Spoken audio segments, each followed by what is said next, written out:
Hello, bonjour tout le monde, bienvenue à tous sur cette nouvelle vidéo dans laquelle on va discuter du manga que j'ai juste ici, à savoir Sensor. C'est l'une des créations les plus récemment parues du mangaka Junji Ito, dont on a déjà parlé récemment, en plus sur la chaîne. En effet, j'avais fait il y a quelques semaines une vidéo sur le manga peut-être le plus célèbre, en tout cas le premier travail de Junji Ito, à savoir Tomie. Je vous mets la vidéo dans le petit i. Aujourd'hui, on va parler de Sensor, qui est un manga plus récent, puisque publié en 2021 en France. Si vous êtes prêts et intéressés, je vous propose donc de commencer juste après l'intro et de découvrir notre nouvelle intro.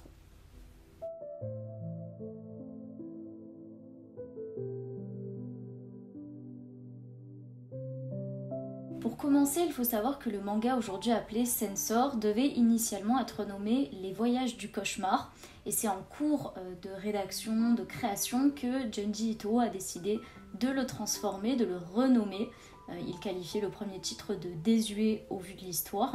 Et donc Sensor, qui signifie capteur en anglais, ce qui correspond tout à fait à ce qui peut se produire dans l'histoire, et notamment avec la captation des personnages via les cheveux. Ce changement s'est produit lors de la publication en ouvrage relié. C'est une création en un tome qui est nommée Sensaa au Japon. Et pour vous parler brièvement du mangaka Junji Ito, je vous renvoie particulièrement à ma vidéo précédente donc de Tomie. N'hésitez pas à aller la regarder si vous voulez plus d'infos. Là je vais être du coup plus succincte. L'auteur est né en 1963 dans la préfecture de Gifu au Japon. Il est initialement de métier prothésiste dentaire et il en change après avoir gagné un prix. C'est ainsi qu'il se consacre en 1990 à une carrière de mangaka. Donc il dessinait déjà en amateur, il a toujours été très talentueux dans ce domaine. Et aujourd'hui c'est un grand nom du manga d'horreur, que ce soit au Japon et même de manière internationale. Et tel que je vous le disais, Sensor c'est un manga qui est assez récent, puisqu'il paraît en 2018 au Japon, donc aux éditions Asahi Shimbun, et en France en 2021 aux éditions Mangetsu, qui d'ailleurs republie en masse les travaux de Ito et le fait connaître aux plus jeunes, c'est mon cas, dans des éditions qui sont à couper le souffle. Donc pour ça, vraiment, toutes mes félicitations, toute mon affection à cette nouvelle maison d'édition qui cartonne. Pour revenir à notre présentation du manga du jour, c'est une science-fiction, ça aborde le suspense, l'angoisse, l'horreur, comme on en a l'habitude dans les travaux de Ito.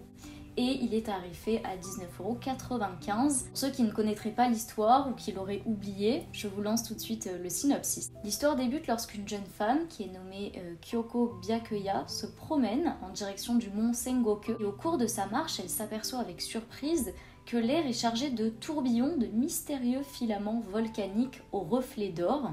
Donc ça nous plonge immédiatement ce contexte dans un environnement féerique, et quand on connaît un petit peu l'œuvre de Ito, carrément dans quelque chose de mystique. Et au détour d'un chemin, elle tombera nez à nez avec un homme qui prétend l'attendre, de même que tous les autres habitants de son village. Ainsi, il l'incite à le suivre. Et là-bas, dans ce village qui se trouve au pied du mont Sengoku, qui est en fait un volcan éteint depuis des années, elle rencontre une communauté qui voue un certain culte à un certain dieu Amagami, ce dernier renvoyant à Miguel, donc c'est un chrétien qui aurait été persécuté durant l'ère Edo. Cette nuit-là, lorsque Kyoko et les autres villageois lèvent les yeux vers le ciel, une nuée de fibres d'or envahit l'espace et le volcan ne tarde pas à entrer en éruption. Ce n'est que le premier incident d'une série terrifiante qui s'apprête à bouleverser la réalité telle que les individus la connaissent. On est là sur le point de départ de l'histoire, et comme d'ordinaire, je vais vous donner les aspects que j'ai appréciés à la lecture, puis moins appréciés,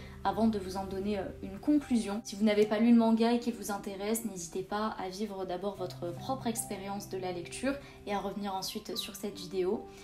Il est prévu que je fasse allusion à différents détails, donc peut-être que ça pourrait vous gâcher une part de la lecture. Et je commence tout de suite avec les points que j'ai vraiment appréciés. Tout d'abord, je vous parle de l'apparence du manga. Une fois de plus, on est sur un chef-d'œuvre, d'autant qu'Ito est pour moi de ces dessinateurs qui se perfectionnent au fil de son travail et au fil du temps. Les graphismes sont à l'image de ce que j'aime et de ce que je trouve sublimissime, à savoir des traits dessinés très fins, avec des reliefs, du détail, des yeux qui sont particulièrement expressifs. Ce mangaka sait réellement comment rendre ses dessins visuellement impactants, que ce soit dans la beauté comme dans la laideur et l'horreur, comme on l'a dit dans la vidéo sur Tomie. Et tel que Hideo Kajima l'évoque dans la préface, on se questionne à nouveau sur l'équilibre psychique de Ito, le mangaka, tant il est capable de créer des histoires terrifiantes et sordides. Et d'ailleurs, je tenais à vous lire cette préface parce que je trouve qu'elle exprime très justement ce qui se trame dans ce manga, et je dirais même dans l'œuvre plus globale de Ito. On nous dit: la peur est tapie dans l'ombre de nos vies quotidiennes. Elle échappe systématiquement à nos 5 sens. Junji Ito détient un super pouvoir unique qui lui permet d'identifier les graines de terreur nichées entre réalité et illusion. Son incontestable talent de dessinateur lui donne tout le loisir de dépeindre des éléments qui pourraient aisément sombrer dans l'absurde et le ridicule, mais qui parviennent pourtant toujours à incarner l'horreur absolue. Voilà pourquoi son travail, en prenant pour motif les germes de la peur qui s'épanouissent au creux des interstices insignifiants du quotidien japonais, séduit le monde entier et se hisse, bien au-delà d'un simple manga d'horreur, au rang d'art majeur. Junji Ito n'en a sans doute pas conscience, mais c'est un génie. J'ai trouvé qu'il n'y avait pas plus juste que cette préface pour transmettre ce que je ressens moi aussi vis-à-vis de ce mangaka. Effectivement, on va y revenir un petit peu plus précisément, les procédés graphiques employés sont épatants. Ito joue en fait beaucoup sur les parallèles entre les différents éléments du vivant. Ça se manifeste par des transformations de matière. Donc par exemple, ce qui constitue les éclairs dans le ciel, ça ressemble à s'y méprendre à des vaisseaux sanguins humains. D'ailleurs, sûrement ceux, pour ceux qui ont lu le manga, du fils du docteur psychiatre, donc Yukio. C'est comme si ce mangaka avait un œil aguerri aux similitudes entre l'espèce humaine et puis toute la matière vivante, que ce soit la matière végétale, physique, les animaux, tout ce qui est de l'ordre de la création, de la vie. C'est ainsi qu'il procède pour créer des transformations, passer d'un être humain à quelque chose de déshumanisé, d'une créature qui est à mi-chemin entre différents états de l'être. Et je trouve ça vraiment très fort, très beau. C'est difficile aussi de vous l'exprimer. Je pense que si vous lisez son œuvre, vous comprenez peut-être ce que j'essaie de transmettre. On a aussi beaucoup de changements de taille, ce qui donne un effet impressionnant, avec des matières aussi qui peuvent être répugnantes, qui en tout cas suscitent quelque chose chez nous. Ce manga étant divisé en plusieurs chapitres, l'horreur est présente dans chacune des intrigues, mais à chaque fois sous différentes expressions. C'est quelque chose qui m'apparaît être une grande force de ce manga. Donc l'angoisse, elle se fait notamment ressentir dans la lenteur, également dans l'écho à des concepts qui nous mettent inconfortables, tels que les regroupements sectaires. L'horreur, quant à elle, elle s'exprime par un aspect cauchemardesque qui est inhérent à toutes ces créatures terrifiantes qui sont créées. Plus particulièrement, on a employé au service de l'histoire certains objets tels que les miroirs ou certains animaux, comme les fameux insectes suicidaires, qui se rapprochent de ce qui existe dans notre quotidien, qui nous rend ainsi d'autant plus concernés, d'autant plus préoccupés. On sait par exemple à quel point beaucoup de lecteurs peuvent ressentir des aversions et du dégoût pour ces nombreuses scènes d'écrasement d'insectes où on a même les viscères qui sortent. J'ai personnellement beaucoup aimé cette proposition narrative d'insectes qui incarnent un ensemble d'individus qui ont été en proie à beaucoup de désespoir puisqu'ils se sont donné la mort auprès de cette falaise. Et propre au travail de Junji Ito, également comme dans Tomie, on retrouve cette perspective de la femme très belle, envoûtante par là même, celle qui va jusqu'à faire perdre la raison aux hommes qui l'entourent par sa simple beauté et présence physique. Nul besoin d'autre chose pour faire de certains des êtres obsédés par elle. Cela va jusqu'à les conduire à se donner la mort dans ce manga, donc Censor aussi. Et comme dans Tomie, le personnage principal est une femme. Et quelle femme? On en parlera juste après. Il y a cet effet de elle disparaît sans cesse, elle semble se donner la mort, mais elle refait surface, on ne sait pas vraiment comment. En revanche, ce qui la distingue nettement du personnage de Tomie, c'est que cette dernière était vicieuse, mauvaise profondément, là où Kyoko ne cesse d'être dirigée par la bienfaisance et l'humanité.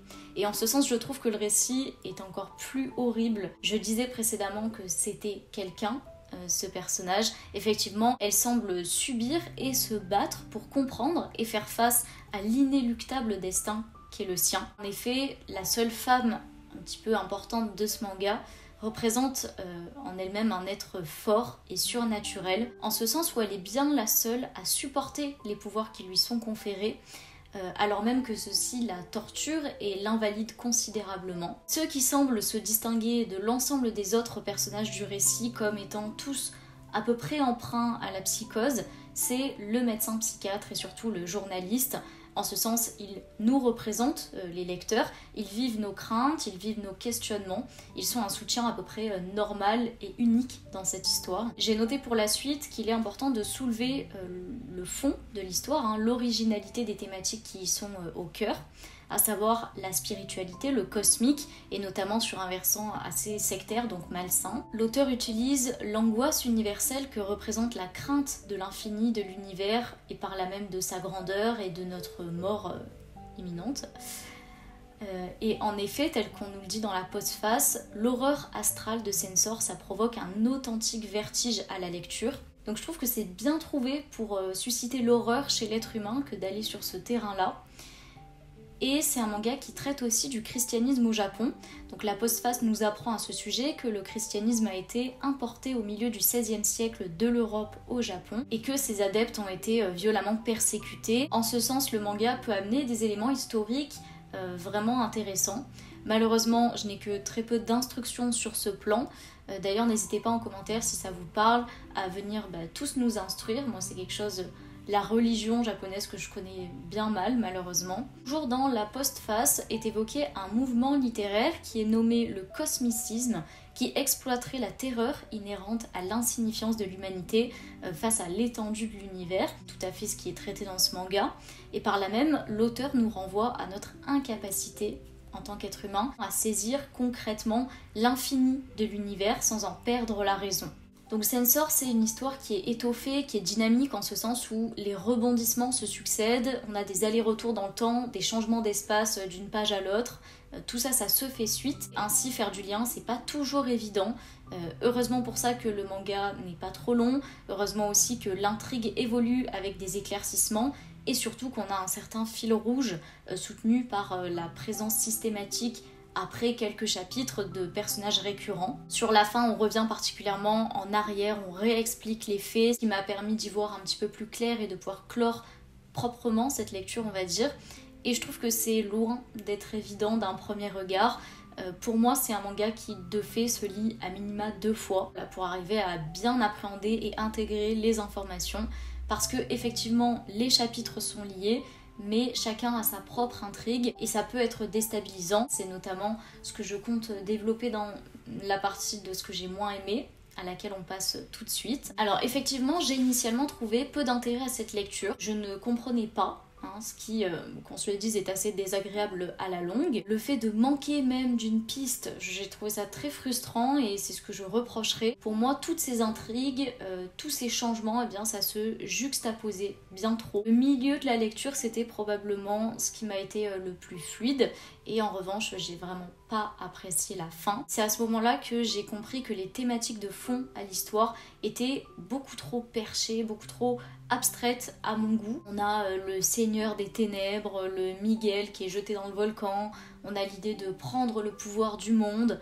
Tout ça pour moi c'est trop fictif, c'est trop loin de ce que j'apprécie. Même de manière plus générale, la quête manichéenne de qui sont les gentils, qui sont les méchants. Cette dichotomie aussi franche qui laisse pas place à la nuance et donc à la réalité des choses. Tout ça c'est des choses qui pour moi sont trop vastes, trop complexes, trop singulières. À mes yeux, c'en est ridicule et superficiel. Voilà, disons que ça a éveillé quelque chose qui fait partie de mes propres réflexions. Et j'ai traîné la patte pour finir cette lecture.